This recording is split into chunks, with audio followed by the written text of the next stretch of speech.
Del Padre, del Hijo y del Espíritu Santo. Amén. Te damos gracias, Señor, por el regalo de este día. Gracias por esta jornada. Te pedimos bendigas a quienes han concluido este momento de servicio. Bendice a quienes se incorporan para ofrecerte, Señor, nuestro tiempo, nuestro amor, nuestra dedicación. Danos la capacidad de colaborar en el reino, de ser aquellos agentes que podamos transformar en un mundo mejor este mundo que nos has dado. Bien, a esta reflexión, como les decía en la mañana, he tomado los términos que el Evangelio nos presenta, hablar de la semilla y hablar del fermento. Y bueno, hablaremos obviamente también de la carta a los Efesios, pero es bondadoso ver cómo el Señor le da su lugar a la labor del varón como a la labor de la mujer. Pero sobre todo ese factor vinculado a la capacidad de ser productivo en el hombre, en el sentido de ser semilla, y la mujer con esa riqueza de poder hacer fecundo el mundo, ser fermento, digamos, llegar a abarcar grandes espacios con todo aquello que realiza, con todo aquello que efectúa en su vida. Digamos, es una acción con tanta proyección, con tanta trascendencia. La mujer puede, desde su sencillez, a través de todo lo que haga por su familia también, por sus hijos, convertirse en multiplicadora. Digamos, un término que hoy se usa mucho, sobre todo en cuestión clínica, habla del elemento invasivo. Cuando habla obviamente de intervenciones quirúrgicas, donde el médico tiene que ingresar más allá de lo que es un mínimo contacto. Pero la mujer, bueno, también en ese sentido tiene esa capacidad de ser invasiva positivamente para el mundo. Bien, vamos al texto del Evangelio y después leeremos el texto de la primera lectura del día de hoy. Que el Señor esté con ustedes. Proclamación del Santo Evangelio según San Lucas. En aquel tiempo decía Jesús: ¿a qué se parece el reino de Dios? ¿A qué lo compararé? Se parece a una semilla de mostaza que un hombre toma y siembra en su huerto. Crece, se hace un arbusto y los pájaros anidan en sus ramas. Y añadió: ¿a qué compararé el reino de Dios? Se parece a la levadura que una mujer toma y mete en 3 medidas de harina hasta que termina por fermentar toda la masa. Palabra del Señor. Gloria a ti, Señor Jesús.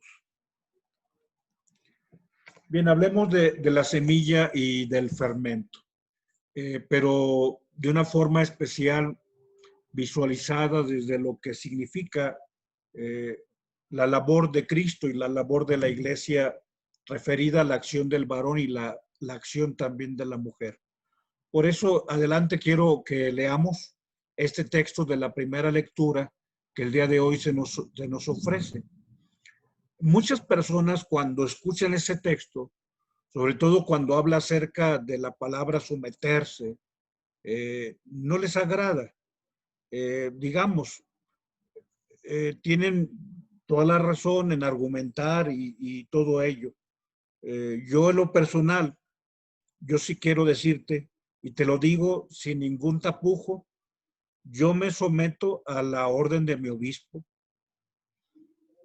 Sé que puede ser distinta la apreciación y sé que las experiencias también son distintas, porque nunca ni en don Adolfo Suárez, que en paz descanse, ni en don Paco Robles, ahora arzobispo de Guadalajara, ni en don Rogelio, nunca he recibido ninguna agresión, ni ninguna palabra, ni ninguna orden, ni ninguna indicación que pudiera ir contra mi dignidad, pero reconozco que en la iglesia de Monterrey debe haber una cabeza y esa cabeza la respetamos y aquellos que hemos hecho un compromiso con Dios, yo no tengo problema en decirle a mi arzobispo, claro, acato, atiendo, me someto a lo que usted me dice, sin ningún problema. Y te lo comento, bueno, sobre todo porque esta palabra a veces no nos agrada. Pero si tú lees, por ejemplo, Lucas 2:51, refiere que una persona muy especial, demasiado especial, el más grande de aquellos que han estado aquí en la tierra, asume esta palabra referido a dos personas muy humildes, como lo fue San José y la Virgen María. Creo que tú ya vas ubicando a qué me refiero. Entonces, es Lucas capítulo 2, el versículo 51. Ojalá lo busques, porque dice, ellos no entendieron lo que les dijo, bajó con ellos, fue a Nazaret y se sometió a su autoridad. Su madre lo guardaba todo en su interior. Jesús progresaba en edad, en sabiduría y en la gracia de Dios y ante los hombres. Lucas 2:51. Dice que Jesús bajó a Nazaret y se sometió a su autoridad. Como los hijos, también un día un servidor a don Francisco y a doña Virginia, que de Dios goce. Reitero, esta palabra a veces nos suena un poco violenta, pero quisiera, y por eso es subrayado, todo lo que se le pide al esposo. Pareciera que este texto le pide mucho a la mujer, pero le pide muchísimo al varón. Dice la carta a los Efesios, es el texto, la primera lectura del día de hoy, que el Señor nos está regalando. Dice, sed sumisos unos a otros con respeto cristiano. O sea, primero dice que el ser sumisos es para todos. Y si está refiriendo al hombre y a la mujer, está hablando de todos. Pero después habla de la mujer, toca el tema de la mujer. Dice a las mujeres que se sometan a sus maridos como al Señor, porque el marido es cabeza de la mujer. Sé que todo lo que queramos en torno a nuevos enfoques, todo lo que quieras, pero sigamos con lo que dice la palabra de Dios. Así como Cristo es cabeza de la iglesia y él que es el salvador del cuerpo. Pues como la iglesia se somete a Cristo, así también las mujeres a sus maridos en todo. Creo que hasta ahí es donde a veces nos incomoda con toda la razón y mi comprensión de la incomodidad. Pero fíjate todo lo que le va a pedir al marido. Maridos, amen a sus mujeres como Cristo amó su iglesia. Él se entregó a sí mismo por ella para consagrarla, purificándola con el baño del agua y la palabra, y para colocarla ante sí gloriosa, la iglesia sin mancha, ni arruga, ni nada semejante, sino santa e inmaculada. Así deben también los maridos amar a sus mujeres como cuerpos suyos que son. Amar a su mujer es amarse a sí mismo, pues nadie jamás ha odiado su propia carne, sino que le da alimento y calor como Cristo hace con la iglesia, porque somos miembros de su cuerpo. Y luego cita el texto del Génesis. Por eso abandonará el hombre a su padre y a su madre y se unirá a su mujer, serán los dos una sola carne. Es un gran misterio y yo lo refiero a Cristo y a la iglesia. Y luego termina rematando en una palabra, que cada uno de vosotros ame a su mujer como a sí mismo y que la mujer respete al marido. Cambia el verbo, pero refiere, digamos, esa vinculación que hay. Para quienes piensan que lo que aquí se pide es exagerado para la mujer, en realidad a quien se le está pidiendo más es al varón. Que el varón sea como Cristo, que el varón dé la vida por su esposa, que el varón la ame como Cristo ha amado. le está pidiendo más allá de lo que pudiéramos imaginar. Por eso te digo hoy que hablamos de la semilla y que hablamos del fermento, de la levadura. Eh, Quisiera hablar acerca de aquel que es semilla y de aquella que es fermento. Hablemos un poco o un mucho de esto que nos presenta el Evangelio. Por ello, adelante quisiera referir un diálogo que se dio entre Lacordaire con el Papa Pío IX. Federico Sanam, un gran laico que es beato, ojalá pronto sea santo, fue el fundador de lo que es prácticamente la Congregación de la Misión. Digamos, es quien vino a darle fortaleza a todo lo que está unido a la congregación de los vicentinos o las damas vicentinas, etcétera. Se casa Federico Sanam con una gran mujer, también muy santa, llamada Amelia. Lacordaire, gran predicador, un día se entrevista con el Papa Pío IX y el exaltando, o sea, quería hacerse el gracioso y exaltando a Federico Sanam, demerita el matrimonio y dice, qué lástima que Federico cayó en la trampa del matrimonio. Pues digamos, Lacordaire quería decir que Federico Sanam pudo haber sido un buen sacerdote o hasta un buen obispo o solamente Dios hubiera sabido, pero el plan de Dios es perfecto. Dios quería a Federico Sanam en el matrimonio, porque también en el matrimonio se puede vivir la santidad. Por eso el Papa Pío IX le va a decir a Lacordaire con toda seriedad, Lacordaire es la primera ocasión en que yo escucho que Cristo instituyó 6 sacramentos y una trampa. O sea, el matrimonio no es una trampa. El matrimonio es, o sea, ojalá releyéramos el texto de Efesios 5, que es el que acabamos de leer, de esa santidad que existe en el matrimonio. Pero bueno, hablemos un poquito sobre esa semilla y ese fermento. Adelante. Y quiero citar algunas frases un tanto extrañas y de autores extraños. He compartido muchas frases en torno al amor de grandes santos, pero esto es, digamos, un poco sobre el matrimonio. Nancy Faraday, que aquí viene en la fotografía, dice que en realidad la persona no se casa con una persona, sino con 3.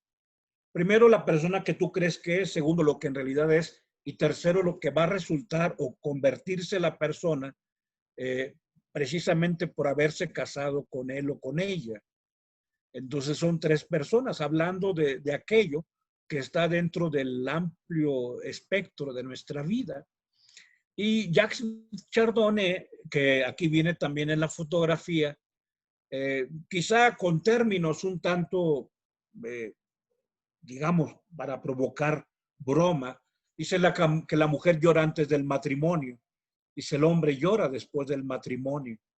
O el mismo Chardonnay dice, hay un secreto para vivir feliz con la pareja amada, no pretender modificarla. Y eso también es fundamental, el respeto.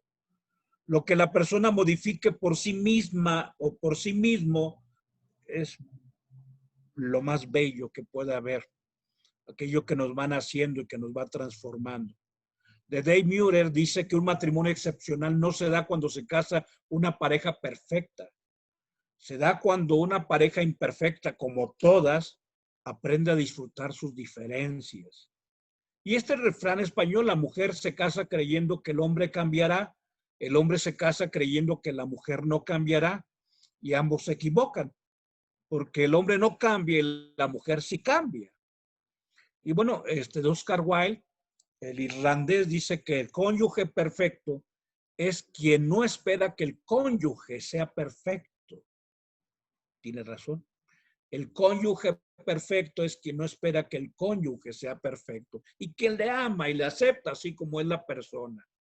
Adelante, te recomiendo este libro de Robert George, que se llama El significado del matrimonio, donde Robert George, en colaboración o coautoría con Jan Bedlek Elstein, habla de la diferencia entre la palabra promesa en 2 vocablos en el inglés. la palabra vow y la palabra promise. Y dice, vow es una promesa profunda que compromete espiritualmente. O sea, cuando tú dices, yo prometo serte fiel en lo próspero, en lo adverso, en la salud y en la enfermedad. O sea, es un vow, donde es igual que la palabra que uno le dice al Padre, sobre todo prometiéndole algo que uno va a cumplir. O sea, ese es el vow. En cambio, la palabra promise dice es una promesa más superficial, que compromete poco. O sea, sí, te prometo que no voy a llegar tarde. Digamos, es el promise, no es el vow. A diferencia de cuando le preguntaron a un servidor, ¿prometes obediencia y respeto a mí, tu obispo, y a mis sucesores? Vow. O sea, lo prometo. Y aquí estamos. Aquí estamos quizá con muchas áreas de posibilidades, con mucho por perfeccionar, por cosas por cambiar, digamos, con un camino largo todavía por recorrer, pero el vow es lo que tú dijiste el día en que estabas frente al altar de Dios, como el día en que yo estaba frente al altar de Dios, más que un promise de decirle a mi obispo, bueno, pues sí, prometo a ver si le cumplo. No, no, no, vow es un compromiso religioso. Adelante, en la Biblia la palabra vow es la que se refiere a la promesa que Dios le hace a Abraham y a Moisés. Esa promesa es firme, es permanente, es algo que no se rompe, que se mantiene pase lo que pase. El Gesed y el Emet que ya hemos referido, el Gesed es el amor misericordioso, el Emet es la permanencia, es la lealtad, es el Dios que promete y cumple. Debemos estar seguros que el Señor cumple su promesa. Pero también el vow, te decía, es la base del matrimonio. Es un pacto grande, profundo, espiritual. Es un impulso, es un ejercicio de la liberalidad de alguien que dice, te ofrezco mi presente y mi mañana, lo que soy y lo que seré, lo que hago y lo que haré, lo que tengo y lo que tendré. O sea, lo ofrezco, lo prometo. ¿Qué ejercicio más grande puede haber de la liberalidad humana, sino alguien que ofrece el presente y el mañana? Ese es el vow. Contraer matrimonio significa el vow de mantener un compromiso contra viento y marea y poner todos los medios cada día para que las cosas así sean. Bien, algunas herramientas para poder conservar el vow. Adelante. Haré un elenco de 8, digamos, recomendaciones, 8 herramientas, 8 consejos que deben de ayudar en ese sentido. Lo primero es el diálogo. El diálogo, recuerda que es lo mismo que la sangre para el cuerpo. El diálogo para el amor es el alma del amor, el diálogo. Cuando en el cuerpo se acaba la sangre, el cuerpo muere. Y lo mismo cuando se acaba el diálogo en el matrimonio, muere el amor y nace el silencio. Y en el silencio nace esa incapacidad de estar en comunión y nacen resentimientos y nacen odios. Cuando somos capaces de restablecer el diálogo, se regresa la vida a una relación que aparentemente está muerta. Recuerda que dialogar es distinto de hablar, porque hablar es abrir la boca y dialogar es abrir el corazón. Y muchos abrimos la boca y no tan solo hablamos, sino gritamos. Pero el diálogo es abrir el corazón para poder escuchar lo que el otro nos menciona. Te recomiendo adelante un libro de Antonio Vázquez, adelante, muy bien este libro, Matrimonio para un tiempo nuevo.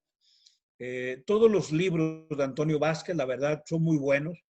Lo que te encuentres, léelo, es bueno, es muy buen escritor, sobre todo en temas de familia, en temas de matrimonio. Y dice que el matrimonio debe ser los años que tú quieras, pero de conversación. O sea, que en la conversación conoces y eres conocido, que en la conversación se intercambian las impresiones y hay comunicación. Y dice, lo importante en el matrimonio, más allá del atractivo físico, es una relación con más cimiento a través de ese dialogar, porque aún la persona que tiene un atractivo físico de pronto aburre al otro y esto genera el espectro de la soledad. La segunda herramienta adelante, aparte del diálogo, es buscar siempre que el otro ocupe el primer lugar, o decirlo de otra manera, que nosotros ocupemos el segundo lugar. O sea, no se trata de minusvalorarnos, pero si somos uno solo, el matrimonio no es resta, sino suma. O sea, el matrimonio no es empobrecimiento, sino enriquecimiento. El matrimonio, dice la palabra de Dios, es ser una sola carne, pero no un yo donde el tú desaparece. O sea, ser una sola carne, solo una realidad, significa un yo unido al tú, pero el tú tiene que ocupar un lugar prioritario. Buscar siempre que nosotros estemos unidos a la otra persona, poner al otro por encima de uno mismo, pero la otra persona tiene que ponerlo a uno también por encima de ella o del mismo. El egoísmo es lo que finalmente va matando el matrimonio y sobre todo lo peor de todo, que ya hemos referido, a veces no tenemos la misma atención con las personas que realmente nos aman, con aquellas personas pues, que ocasionalmente tenemos un encuentro con ellos o con ellas. A menudo las parejas son más egoístas entre sí que con sus propios amigos. O sea, entre ellos mismos son más egoístas, menos compartidos, menos considerados. A veces son más protagónicos entre la vida de quienes se aman y quienes han dado su presente y su mañana. Somos más egoístas con esas personas que con otras. Y es lamentable, porque el egoísmo es soledad. Recuerda que la soledad no es ausencia de personas, sino exceso de egoísmo. Un tercer consejo es, sé generoso en los halagos. O sea, ¿cuánto hace que no le dices una palabra agradable a tu cónyuge, a tu consorte? Claro, sí, a veces son abundantes los reclamos. Es abundante esa palabra, a veces de denostación, de ofensa. A veces empieza como si fuera un juego, pero a veces se convierte en el lenguaje cotidiano. O sea, ¿cuánto hace que no le das una palabra positiva a la persona amada? Te pongo esta cita de Samuel Johnson. En el siglo XVIII dice que el aplauso de un solo ser humano tiene grandes consecuencias en la vida de una persona. Y ojalá esto lo entendieran los padres para con aquello que le dicen a los hijos, o los hijos para con aquello que le decimos a los padres. Pero claro, también lo que el esposo o la esposa le dice al cónyuge, al consorte. Entonces, sé generoso en tus halagos. Sé generoso en decir palabras bellas. Recuerda que las palabras son la mejor forma de lastimar, pero también la más excelsa forma de acariciar. Las palabras acarician, y te lo digo, mucho más que las manos. Las palabras puede uno estar distante físicamente, como ahora en el COVID, y cómo las palabras son medicinales, cómo las palabras son reconfortantes, cómo las palabras hacen que el otro se sienta amado aun cuando físicamente no podemos estar con ellos, como con los abuelitos, que ojalá fuéramos más generosos en halagarles ahora que no podemos estar con mucha periodicidad junto con ellos y cuidarlos más. Pero dice, el aplauso de un solo ser humano tiene grandes consecuencias en la vida de una persona. Dile palabras adecuadas. La cuarta herramienta es que en tiempo de crisis adelante, seamos uno solo. Te decía, ser una sola carne, el ser una sola realidad, el ser un consorte. O sea, recuerda, el ser consorte significa aquel que vive conmigo la misma suerte. Es el consorte. en lo próspero, en lo adverso, en la salud, en la enfermedad, en la abundancia, en la escasez, cuando hay trabajo, cuando estamos desempleados, en tiempos de crisis, sean uno solo, consortes, cuando está uno en plenitud de vigor y cuando el cuerpo va deteriorándose.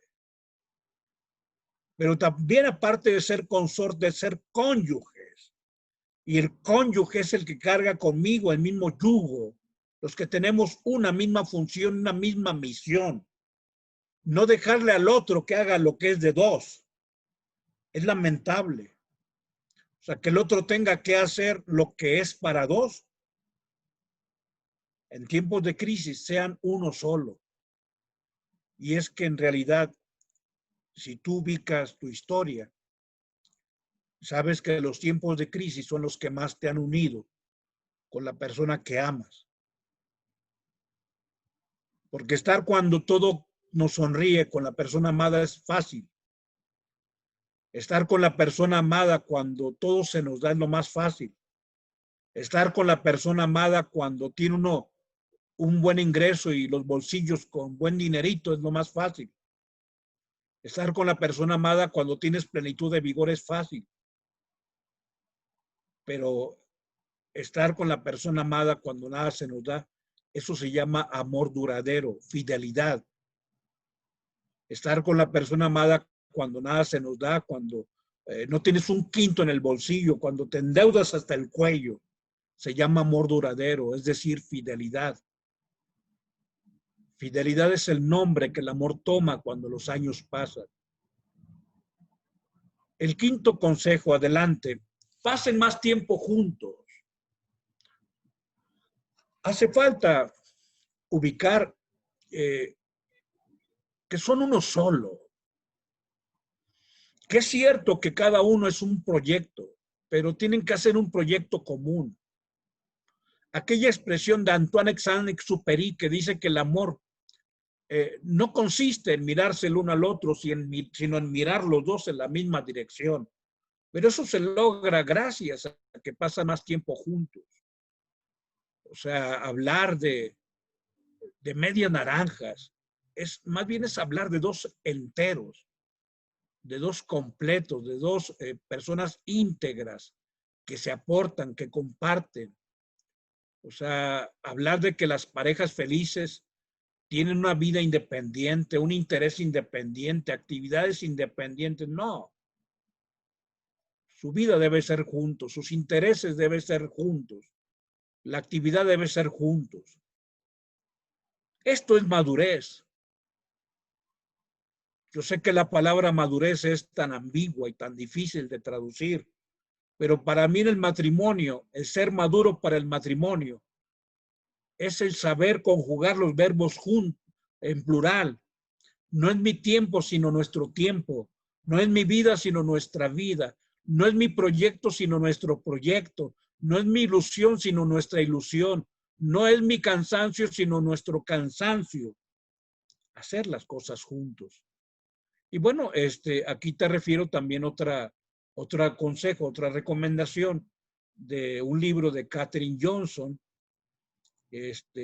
sobre todo hablando acerca de los secretos de matrimonios que perduren, y sobre todo ella manifestaba este elemento de pasar mucho tiempo juntos en matrimonios que ella entrevistó entre 7 y 55 años de casados, y ya pasaron la crisis de los primeros 5, 6, 7 años.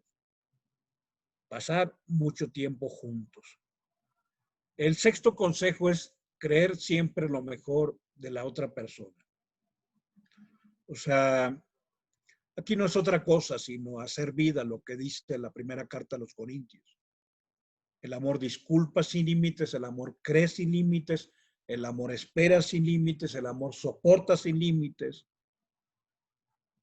Disculpa, cree, espera, confía.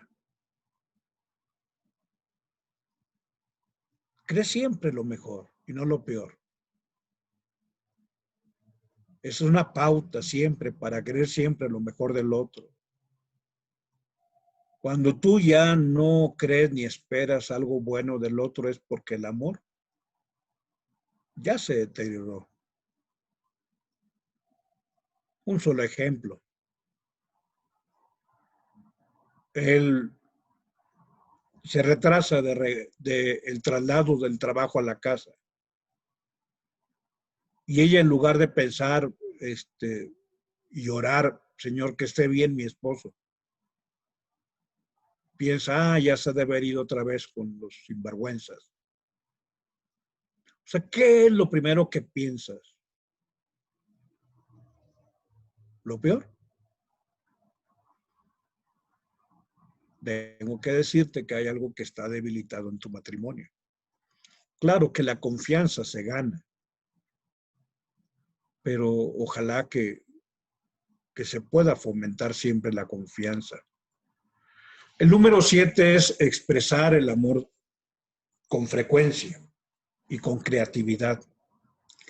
Ya te decía que decirle elogios es bueno, pero de pronto sorpresas, o sea, no tan solo cuando estás con él o con ella, sino de mil maneras, expresar el amor, un amor afectivo, pero un amor también efectivo.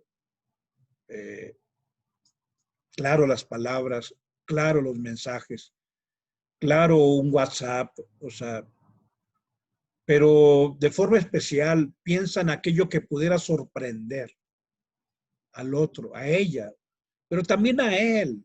O sea, porque a veces pensamos lo que dice la carta a los Efesios, o sea, es de los dos, o sea, tan grande como el amor de Cristo a la iglesia y el amor y la obediencia de la iglesia para con Cristo. O sea, debe ser de los dos lados, en una reciprocidad. O sea, también la mujer debe tener detalles y sorprender, recordándole que él es importante en la vida. Y bueno, finalmente el último consejo, haz de tu matrimonio tu prioridad. Y que no quede ninguna duda, sobre todo con tus actitudes. ¿Dónde está tu prioridad, tu matrimonio? Judith Wallerstein, en un estudio sobre 50 matrimonios, pues destaca que aquellos que son felices, pues han construido el matrimonio sólido y duradero, eh, haciendo de ese matrimonio el compromiso más importante. O sea, ¿qué es lo más importante para ti? Tu matrimonio. Incluso sobre el patrimonio, como lo he reiterado. Que Dios bendiga la belleza de la semilla y la belleza del fermento. La belleza del grano de mostaza con toda su posibilidad y la belleza y grandeza de la levadura. La belleza de lo que el hombre aporta en el terreno fuera de su casa y la belleza de lo que la mujer ofrece dentro de su casa. Aún con la diferencia de actividades que hoy se realizan, pero el Señor ha querido presentar dos imágenes complementarias del mundo antiguo, lo que se hace en el campo y lo que se hace en la cocina. Reitero que hoy se comparten quehaceres y es bello saberlo, pero que el hombre siga haciendo lo que tiene que hacer y la mujer también. En nombre del Padre, del Hijo y del Espíritu Santo. Amén.